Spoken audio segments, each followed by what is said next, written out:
Good morning. I must say, for a person that's always on the shorter end, it's nice to stand up here for a change. As Stephen has said, I'm Laeticia Jacobs from the Department of Tourism, or Ministry of Tourism. Do I have an echo? And we have developed, from a tourism perspective, the Astro-Tourism strategy. So just listening to the presentation beforehand, I think we actually have a little of an upper hand, apart from the rugby, I think we have a bit of an upper hand here as well. All right. So just to get into it straight away, I know there's very little time, so our problem statement is that in South Africa we do have a high unemployment rate, low education levels, as well as low skill levels, especially in our rural areas and where the astrotourism products and offerings are. Again, the local communities, they don't understand what is astrotourism and even tourism, and how can they actually benefit from them. We also have a uncoordinated narrative of indigenous community stories. It's not really well documented. And again, I think as government, there's a lack of synergy between local, district, and national policies. And again, with astrotourism, there's just a lack of understanding and content on that. So how do we respond, and how does the Department of Tourism respond? Well, we hold hands with the Department of Science, Technology and Innovation. So again, tourism can't do this on our own, and we have now developed the Astro-Tourism strategy, which was approved by our Ministry of Tourism as well as DS of Science and Innovation, and it's been gazetted and it was launched on World Tourism Day. Tourism Day is one of the events globally that has been celebrated, and this year it was focused on tourism and peace, and again linking with other sciences, and other type of work, other industries, other fields, and we found an opportune time to launch our strategy.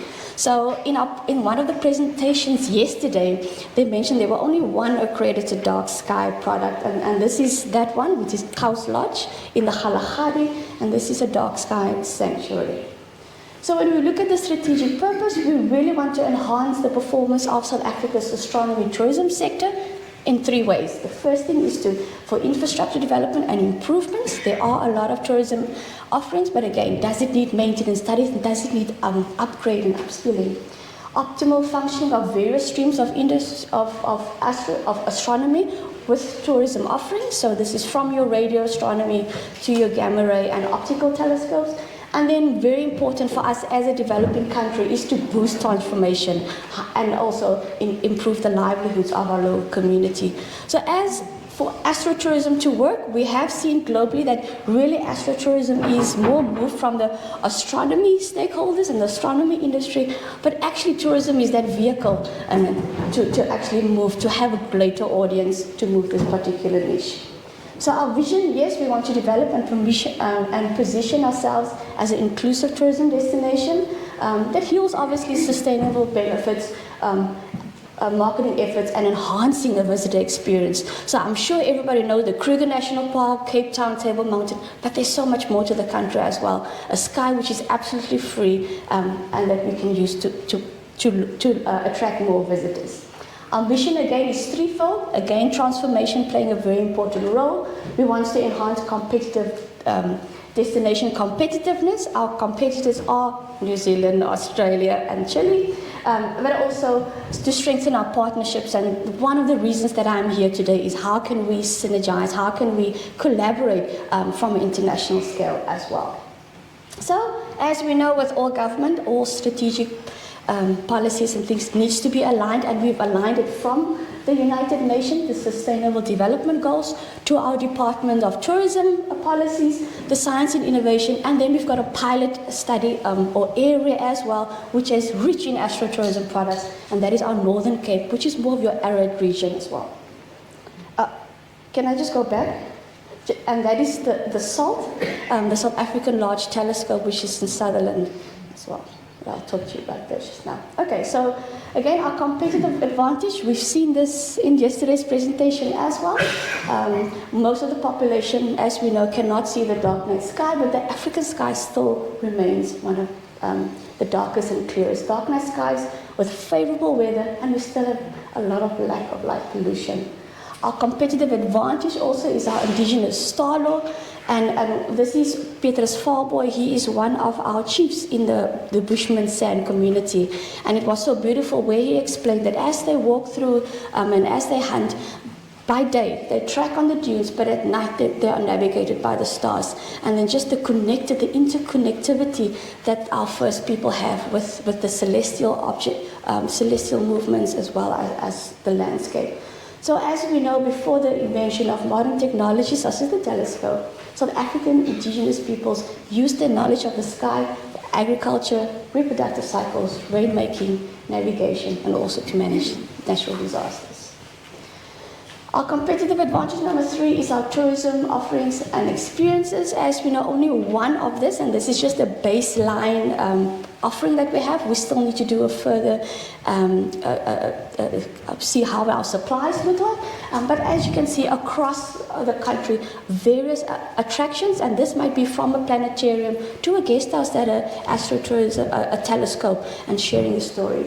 So again, one of the advantageous position is from South Africa, you can see the most densest and interesting part of the galaxy.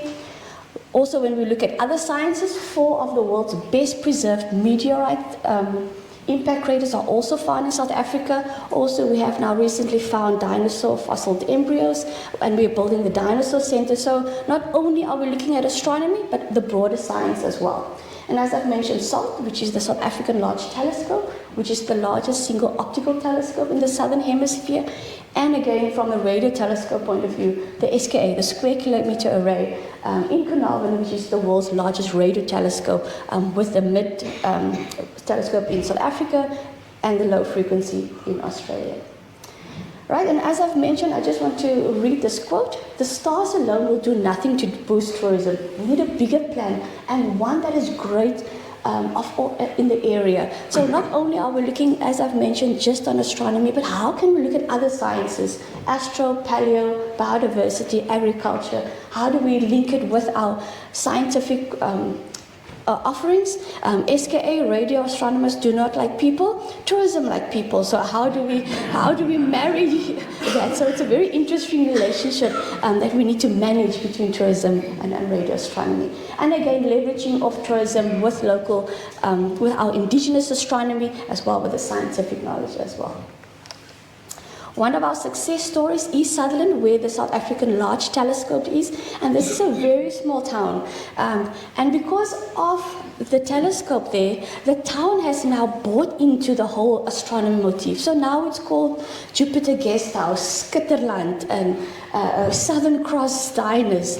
Everybody actually buying into the whole astronomy motif. And we've seen that when there's an overflow of the observatory, the tour operators are also making use, and they are having their own little telescope and their experiences and leveraging off this experience.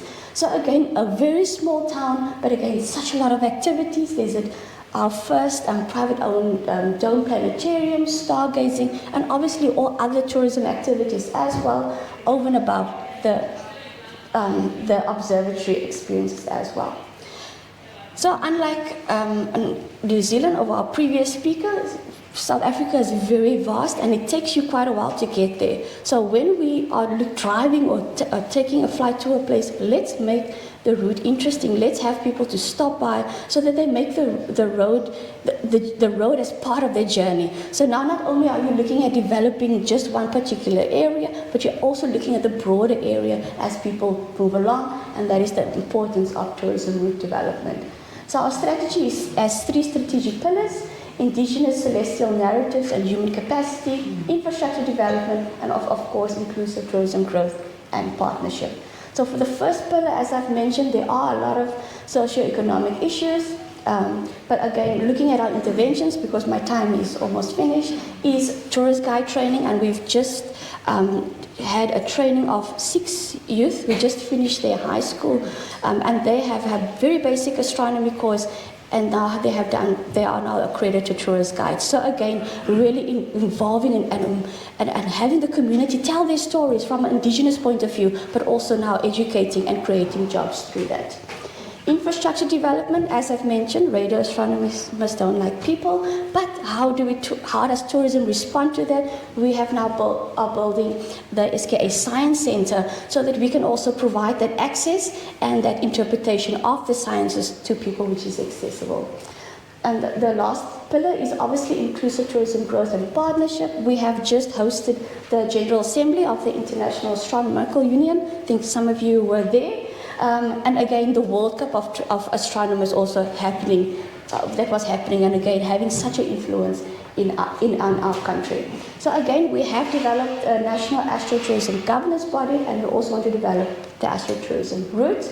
We are arranging organizing the industry. So again, the governance body does exist of the Destination Marketing Organization, astronomy and tourism stakeholders, our local municipalities and district municipalities, and this is obviously very focused on our pilot area. Particularly, and then lastly is led by the two departments, Science and Innovation and Department of Tourism. So again, it's good to have all these ideas, but how do we actually monitor it? We're looking at the supply. What do we have? How are the quality of our products? How does the demand look like? Investors always ask, so what does the market say? What do they look like? How much they spend? What do they do there? And those are questions that we need to answer. Again, looking at transformation, job creation, and then lastly, the gap analysis. And then just looking forward, yes, we want to schedule and just popularize the strategy. And we are scheduling a workshop. We also want to obviously monitor the strategy as well. And then we're seeking opportunities, as I've mentioned. How can we interlink with other countries, with other regions, so that we grow astrotourism even further on a broader scale? And then this is a 10-year strategy. But again, we want to review it every 5 years so that we make the adjustments when necessary. And I just want to end with Kevin Govender. He is the director of the Office of Astronomy for Development, where he says, my favorite angle is one in which we look at how the stars make a difference to people's lives, and that is truly the heart of our work today. Thank you.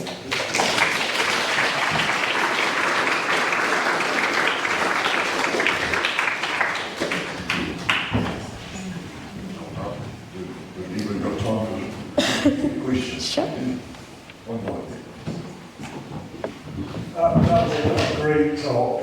You mentioned a couple of times, Brian Boyle, by the way, a radio astronomer who does like people. In fact, all the radio astronomers I know like people. I think what could be said is that radio astronomers don't like the electronic equipment with which people Correct. bring. And of course, that's a value proposition for tourism, because then you can engage in off-grid tourism, in horseback tourism, and tourism that respects many of the cultural values and traditions of the indigenous people who are in that area. So I wonder to what extent that value proposition was also being pushed in South Africa. We visited the SKA Center with our minister a month ago, and it is that tourism, they want to capture moments. So it's very hard to separate the person from the electronic device. So you're also looking at trends and patterns of the actual tourists. So tourism patterns have changed, especially post-COVID. So you have seen people are no longer just wanting to go to the beach, etc. They actually want to learn something, actually want to experience something valuable. And I think you are absolutely correct. There is off-grid, but we need to have that connectivity. We need to have that discussion, again, with regulations. And especially with the local community that is staying around the SKA specifically, they are obviously away from their electronic devices, and they are on radio, telephones, etc. on a different spec. So again, it is a communication that we need to have between tourism and astronomy.